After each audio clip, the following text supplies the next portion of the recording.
नमस्कार, मैं राजीव भट्ट और आप देख रहे हैं इंडियन न्यूज राजस्थान का डिजिटल प्लेटफॉर्म। आज हम बात करेंगे विधानसभा चुनाव 2023 की। चुनाव नज़दीक हैं, तमाम प्रत्याशी वोटरों को लुभाने के लिए प्रयास कर रहे हैं, लगातार पहुंच रहे हैं जनता के बीच में। अपने अपने जो भी उनका विजन है, जो भी उनका रोड मैप है, उसको लेकर पहुंच रहे हैं जनता के लिए। और तमाम जो पहले प्रत्याशी हैं, जो पहले विधायक हैं, उनके बारे में भी उन्होंने क्या कमियां रखी, उनके बारे में भी जनता को बता रहे हैं। हमारे साथ मौजूद हैं आज इस चर्चा में मोहन सिंह चौधरी, डॉक्टर मोहन सिंह चौधरी, जो जेजेपी से भरतपुर के प्रत्याशी हैं। पहली बार चुनाव मैदान में आए हैं, पेशे से डॉक्टर, लेकिन वॉलंटियर रिटायरमेंट लेके यहाँ जनता की सेवा के लिए आए हैं। और जो डॉक्टर हैं वो भी वेटरनरी के डॉक्टर हैं, काफ़ी नामचीन डॉक्टर हैं, राजस्थान नहीं इंटरनेशनल लेवल पर आपकी पहचान है। बात करेंगे हम किस विजन को लेकर, किन मुद्दों को लेकर आज चुनाव में उतरे हैं और उन्हें क्या रिस्पॉन्स लग रहा है यहाँ। क्योंकि डॉक्टर सुभाष गर्ग जो थे, राजस्थान सरकार के मंत्री, रालोद के विधायक भरतपुर के, उन्होंने भरतपुर में विकास की गंगा बहाई थी। आप ही से पूछेंगे उन्होंने क्या क्या विकास किया, कैसे आप उनका मुकाबला कर पाएंगे। सर बताएं, आप कैसे मुकाबला कर पाएंगे। मैं डिजिटल 5 प्लेटफॉर्म के सभी दर्शकों का नमस्ते करता हूँ। पर मैं आपको रालोद के जो प्रत्याशी हैं डॉक्टर सुभाष गर्ग साहब, मैं उनके बारे में मैं बताना चाह रहा हूँ। सुभाष गर्ग जी को वर्तमान मुख्यमंत्री महोदय ने जो पावरें दी वो मुख्यमंत्री की दी। उन पावरों के तहत में उन्होंने कार्य भी किया, पर कार्य किया अपने हित के लिए। अपने हित के लिए क्या किया, उन्होंने गांव-गांव के अंदर तो बाड़ाबंदी करा दी, गांव-गांव के अंदर परिवारों में आपसी वैमनस्यता करा दी और उन झगड़ों में सपोर्ट ऐसा किया कि आज गांव में उनका घुसना भी दुष्कर है।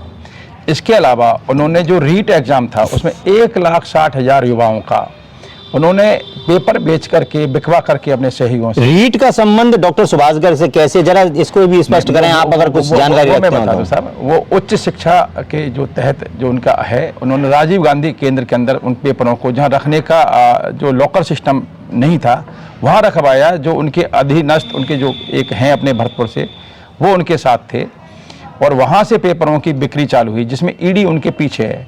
उसमें 1,60,000 युवाओं का भविष्य अंधकार में हो गया। लगभग 100-125 से अधिक युवाओं ने, जिसमें 150 के आसपास तक पहुंच गए, सुसाइड किया, बहनों ने सुसाइड किया, अपमानित हुई।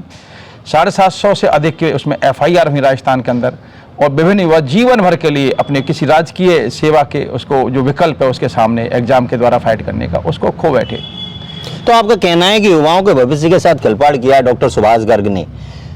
निश्चित रूप से कहीं ना कहीं युवा उनके साथ होगा या नहीं होगा इस बार? नहीं, युवा उनके साथ नहीं होगा। उनको खूब पता है युवाओं को कि किस तरह से उनके भविष्य से खिलवाड़ किया। आज वो रोजगार में होते, आज 1,60,000 बहुत बड़ा आंकड़ा होता है राजस्थान में। हमारे भरतपुर जिले के कम से कम 10,000 युवा होते उसके तहत में। इसके अलावा भी सुभाष गर्ग साहब ने, मैं खुद DDO पावर से रहा हूँ, अधिकारी रहा हूँ।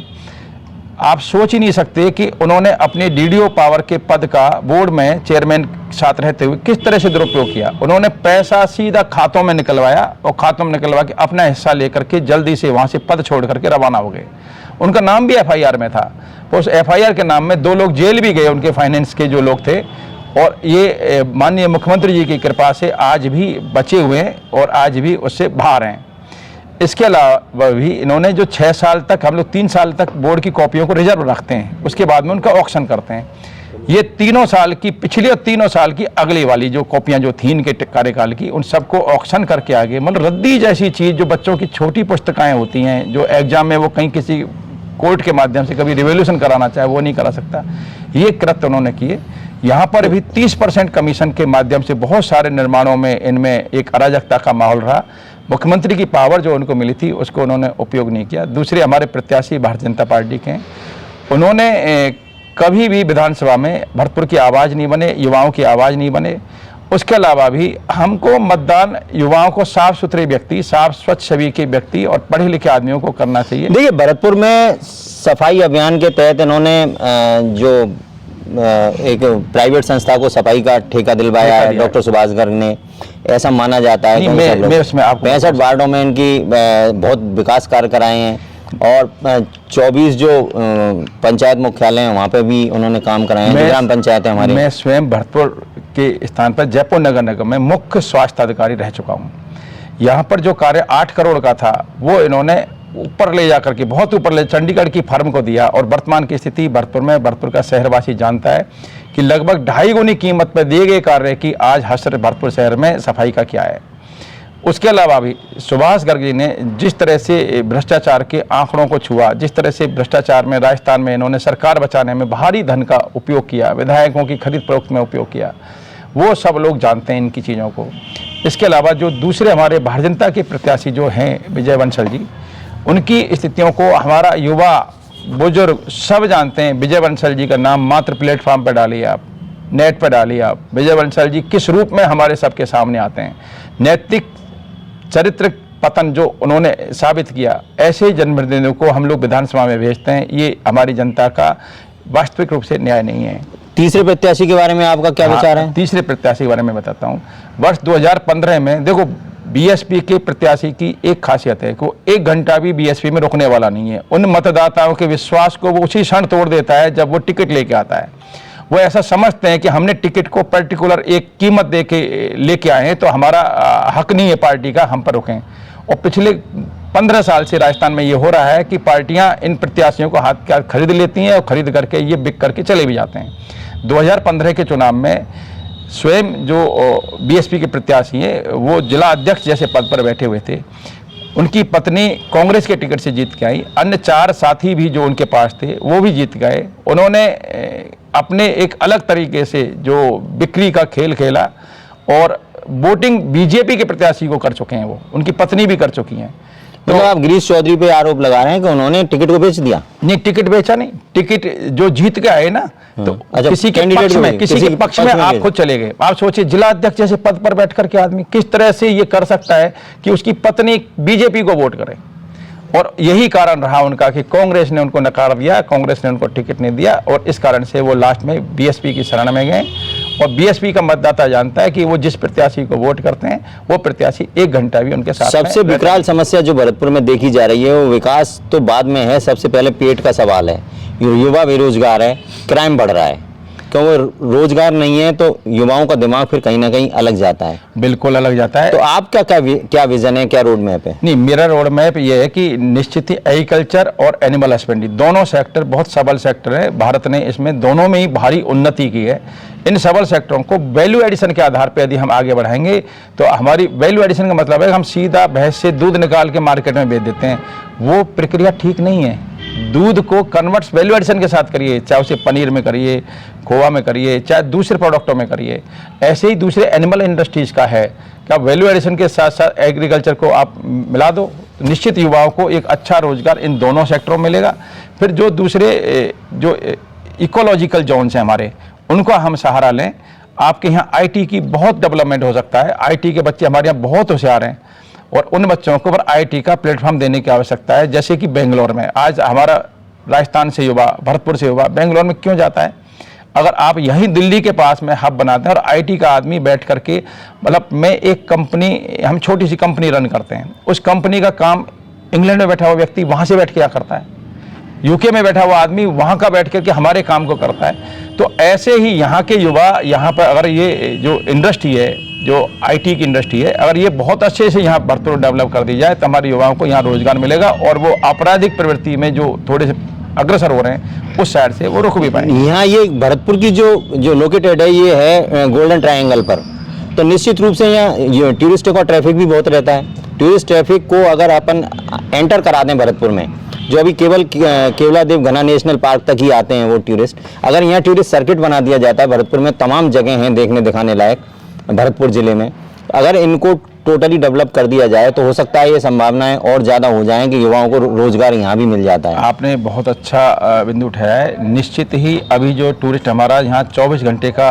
रुकता है या डे आवर्स यहाँ निकाल करके शाम को वो रवाना हो जाता है, उसके लिए अगर हमारे टूरिज्म डिपार्टमेंट की बसें यहाँ से लग करके, जो हमारा सेक्टर आपका डीग है, खो वाला एरिया है, कामा के मंदिर हैं हमारे, कुम्हेर का महल है हमारा, बयाना भी है, वेर भी है, तो ये 2 दिन का अगर टूरिस्ट का ये डेस्टिनेशन में कन्वर्ट कर दिया जाता है तो हमारा टूरिस्ट यहाँ 3 दिन रुकने लगेगा। 3 दिन रुकने का मतलब है वर्तमान हमारी जो होटल इंडस्ट्री है, जो हमारे दूसरे फूड के हमारे हैं, दूसरे हमारे अन्य जो खरीदारी जो टूरिस्ट रुकता है तो वो करता है, वो चीज़ें आपकी यहाँ 3 गुनी हो सकती हैं।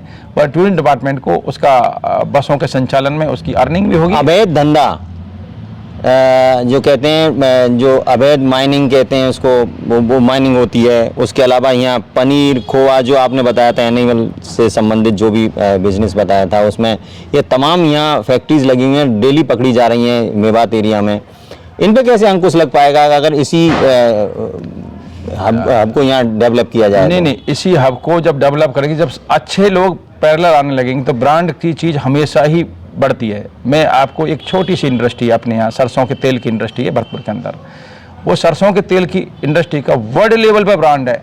वो 500 रुपये प्रति टीन के एक्स्ट्रा वो चार्ज करते हैं, फिर भी वो वर्ल्ड लेवल पे वो तेल बिकता है। अगर कोई व्यक्ति अपने यहाँ ब्रांड का काम करेगा, मतलब नंबर 1 का काम करेगा, बढ़िया काम करेगा, उसकी उम्र ज़्यादा है। बनस्पति आप मिलावट का काम करेंगे, 1 महीना, 2 महीना, 3 महीना, 4 महीने बाद में आप अपराध की श्रेणी में आएंगे और आप पे इतने केस लद जाते हैं कि आदमी जीवन भर उन कोर्टों में घसीटता रहता है। तो युवा को अगर पॉजिटिव वे में अगर प्रोत्साहन करेंगे तो युवा बहुत फास्ट गति से पैसा कमाने के स्थान पर अगर थोड़ा स्लो गति से चलेगा तो जीवन भर चलेगा, और अगर बहुत स्पीड से चलना चाहता है तो वो उसकी नहीं, इसके लिए आवश्यकता है कि केंद्र और राज्य सरकार मिलकर प्रयास करें और उसके लिए यहाँ एक प्लेटफॉर्म दें युवाओं के लिए। नहीं, भरतपुर में है, भरतपुर में बहुत अच्छी संभावना है। देखो भरतपुर के लोगों का आप एक चीज देखिए, पहले ये कहा जाता था कि भरतपुर में आदमी थोड़ा सा पैसे वैसे के मामले में थोड़ा सा उतना अच्छा नहीं। मैंने लुपिन में रह के 17.5 करोड़ की जब लोनिंग की थी, एक व्यक्ति डिफॉल्टर नहीं था, एक व्यक्ति, क्योंकि उनको पूरा पैसा लोन का दे रहे थे हम लोग और 1 रुपया भी बीच में लीकेज नहीं था। तो आदमी भरतपुर का निश्चित ही बहुत अच्छा है, कर्मठ है। और इवन जयपुर में हम देखते हैं हमारे यहाँ के लड़के तो बहुत अच्छा काम करते हैं वहाँ पर, हमारे यहाँ का युवा वहाँ काम करता है केवल, और यहाँ भले ही वो छोटा मोटे काम में। नहीं, युवाओं से अगर वी कीपिंग के बारे में बोला जाए तो वी कीपिंग के बारे में क्या आपका विचार रहेगा? वी कीपिंग मैंने 95 में पहले 5 स्टूडेंट मैंने भेजे थे, जिसमें 3 कृषक थे और 2 स्टूडेंट थे, और वहीं से ये स्टार्ट होकर के भरतपुर में हमने बी कीपिंग चालू की थी। और बी कीपिंग का जो शहद का जो काम है भरतपुर में काफ़ी है, क्योंकि हमारा एरिया के अंदर मस्टर्ड क्रॉप जो होती है सरसों वाली, वो कुछ टाइम बीन वाली है, जिसमें कि हमको 60 से 70 दिन तक ही हमको उसकी फ्लोरिंग मिलती है। तो इसका तो भरतपुर में जबरदस्त स्कोप है, क्योंकि भरतपुर से तो ये एक्सपोर्ट भी होता है। भरतपुर से एक्सपोर्ट होता है ना, भरतपुर से बहुत सारा एक्सपोर्ट हो रहा है। आपके छोकरवाड़ा के पास में जो गाँव है वहाँ से काफ़ी एक्सपोर्ट हो रहा है। जैसे भुसावर हमारा अचार के लिए फेमस हो गया, उसी तरह से भरतपुर का शहद की गुणवत्ता। इंडस्ट्रीज ऐसी लगाई जाएं जो इको फ्रेंडली हों, लोगों को रोजगार मिल जाए, तो निश्चित रूप से यहाँ क्राइम पर तो अंकुश लगाया जा सकता है। रही बात अब यहाँ के इंफ्रास्ट्रक्चर की, तो इंफ्रास्ट्रक्चर में क्या आपको कमी और हालात दिखते हैं? क्योंकि यहाँ तमाम देखा जा रहा है, ये संभाग मुख्यालय तो है, किसी भी चौराहे पर ट्रैफिक लाइट नहीं होना, जगह जगह ट्रैफिक का जाम होना, और एक ऐसा लगता है जैसे कोई ग्रामीण एरिया है कोई। नहीं, हमारे जो लीडर्स हैं, जो हमारे ऑफिसर्स तो राजस्थान में वही काम करते हैं जो भरतपुर में काम करते हैं। कल जाके वो जयपुर में क्यों अच्छा हो जाता है, कल वो जोधपुर चला जाता है, तो वही अधिकारी वहाँ क्यों अच्छा काम करने लगता है? बेहतर लीडरशिप की आवश्यकता है। वो लीडरशिप जो उसमें अपना हिस्सा ना देखे, जो उसमें अपना कमीशन ना देखे, उस लीडरशिप की आवश्यकता है, तो काम बहुत होंगे। भारत सरकार का पैसा बिखरा हुआ पड़ा है। राजस्थान सरकार से जो प्रोजेक्ट भारत सरकार में जाते हैं वो दिसंबर जनवरी तक तैयार हो पाते हैं, मार्च तक फरवरी तक पहुंच पाते हैं, तब वहां से पैसा एलोकेशन। जबकि साउथ इंडिया से सारे प्रोजेक्टों का जो है मार्च और फरवरी में बनते हैं अगले साल के प्रोजेक्ट, और अप्रैल के अंदर तो वहां जाके लगा दिए जाते हैं, और वो बहुत भारी पैसा साउथ में लेके जाते हैं, वो डेवलपमेंट के कारण हुए हैं। तो ये थे हमारे साथ डॉक्टर मोहन सिंह चौधरी, जेजेपी के प्रत्याशी। तमाम बातें हुई, उन्होंने जो उनका रोड मैप था, जो उनका प्लान था आगे, जिन मुद्दों को लेकर वो जनता के बीच जा रहे हैं, वोट मांग रहे हैं, वो सारे मुद्दे उन्होंने बताए। आप सभी से अनुरोध है मेरा, जो भी इंडियन न्यूज़ राजस्थान के दर्शक हैं, सभी से अनुरोध है कि 25 नवंबर को वोटिंग होनी है। 25 नवंबर को आप वोट डालने ज़रूर जाएं। इसे लोकतंत्र का उत्सव है, इसे ज़रूर मनाएं, और खुद जाएं, अपने साथ वालों को ले जाएं, अपने परिवारजनों को ले जाएं, और आसपास के लोगों को ले जाएं। सबको प्रोत्साहित करें वोट डालने के लिए, क्योंकि स्वस्थ लोकतंत्र के लिए वोट डालना बहुत ज़रूरी है। 3 दिसंबर को रिजल्ट आएगा, आपका प्रत्याशी आपके साथ खुशियां मनाने के लिए मौजूद होगा। तब तक के लिए मैं आज्ञा दीजिए। नमस्कार। नमस्कार।